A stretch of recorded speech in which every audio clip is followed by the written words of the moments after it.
which Samson beat Goliath one-on-one. Of course, Samson, Shimshon, Gibor, he had the Shekhinah on him at all time. He killed tens of thousands of Plishtim by himself, including giant Plishtim. So Goliath was not the only giant. There was many others. And Goliath was one of the leaders of the Plishtim. One of the leaders of Plishtim. And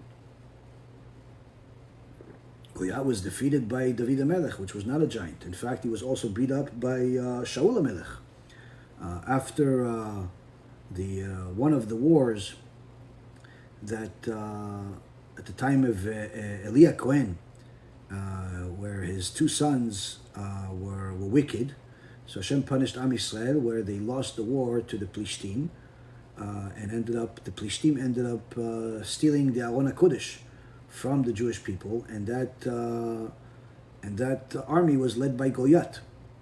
And Goliath wanted to open the Aron HaKodesh and take the Luchot HaBrit, take the Ten Commandments out of it for himself.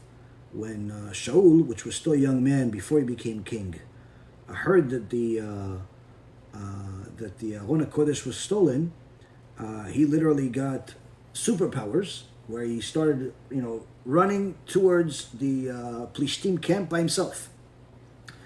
And as soon as he saw Goliath hovering over the Aron HaKodesh, looking to take out the Ten Commandments, they opened the Aron HaKodesh. He was looking to take him out. He yelled at him, told him, take your hands off of, don't touch the Ten Commandments. And when Goliath turned around, the Midrash says that Shaul HaMelech jumped in the air, kicked Goliath with both of his feet in the air, Goliath fell. Shaul grabbed the two Luchot HaBrit and started running with them, and they were massive. The Midrash says that they were over 600 pounds. He grabbed both of them and started running superhuman speed.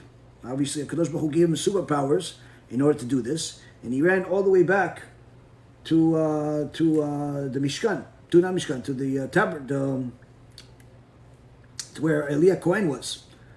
But Eli Cohen already died by then, because when he found out that the Aron HaKodesh was stolen, he fell from his chair. He was already in his 90s, fell from his chair and died, broke his neck.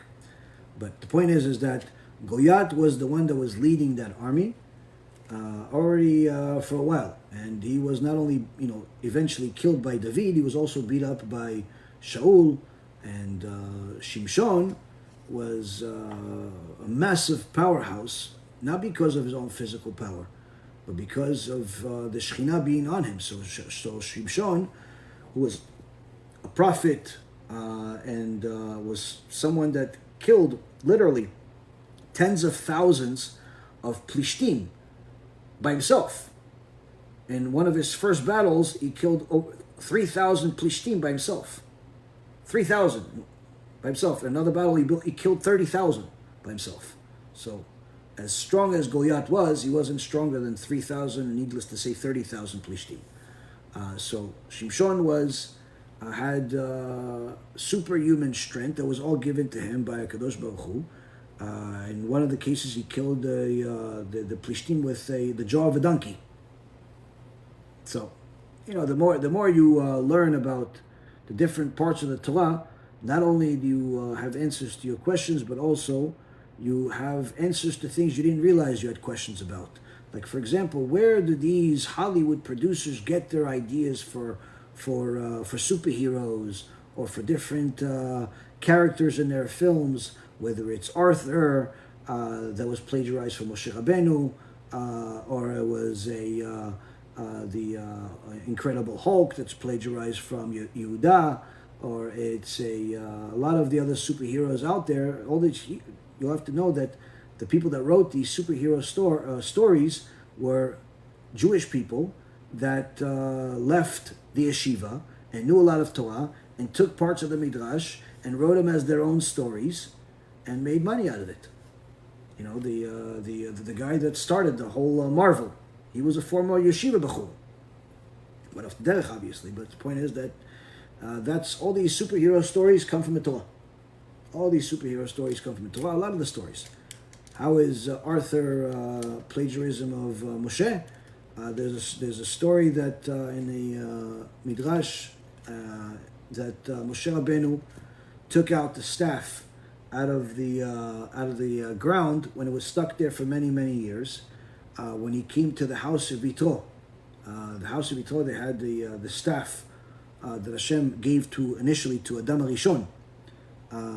That staff transferred from generation to generation. Noah had it also, and eventually the staff was stuck in the ground, and Yitro had it in his land, and he made a bounty or a reward for anyone that's able to take out the staff out of the ground would marry any one of his daughters that he wants. And Yitro was, in essence, at that point, he was considered the most elite, the most successful, the most holy, and so on, even though at that point he was an idol worshiper before he converted to Judaism. So when Moshe Rabbeinu came to Midian, initially Yitro arrested him and put him in jail for 10 years because he found out that Moshe Rabbeinu killed the Egyptian, and Yitro was a judge. And Yitro is Jethro.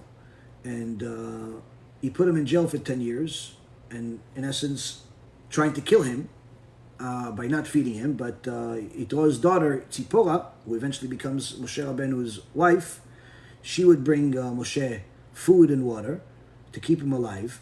And 10 years later, she told her father, "Why don't you see what happened to that Jewish prisoner?" He said, "No, he must have died. I haven't fed him. So let's see anyway." And when he saw that Moshe Rabbeinu was still alive and well, he realized that God is with him. So he told him, "Okay, fine, I'll let you out." He came out, and on the way, as he was following Yitro, they passed by where the staff was, stuck to the ground. And Moshe did not know anything about this bounty or anything else. He just saw the staff, and he saw that this is something that's from HaKadosh Baruch Hu. This was something different. And he just simply decided to grab the staff and take it out. And it came out of the ground easily. And when Yitro saw this, he knew for sure this is a man of God. Because the biggest warriors, and even groups of warriors, in Midian and other countries came to try to take this staff out of the ground and couldn't. So Moshe Rabbeinu was able to take it out with ease. Why? Because that's obviously Hashem gave it to him. As a side note, the Me'am Loez says that the staff was red stone, and I believe it was the calculation was that it was 667 pounds, according to scientific calculation of the Midrash, meaning the amount of stone, the size, and so on. They did a calculation that's approximately what it weighed. So 667 pound staff. Moshe Rabbeinu is 15 to 20 feet tall and very powerful, and he takes out the staff out of the ground like it's as if it's a little hair coming out of milk. Now, the Arthur and all these stories that they have, even to this day, different versions of it that they have in movies where they take out some sword out of a rock or some type of stick out of the ground. All of that comes from that story from Moshe Rabbeinu. All of that comes from Moshe. That's the original story. That's where it comes from. So, the more a person learns Torah, the more they see the Torah everywhere, and they also see how this is a world of lies, where people steal stories from the Torah and claim them to be their own.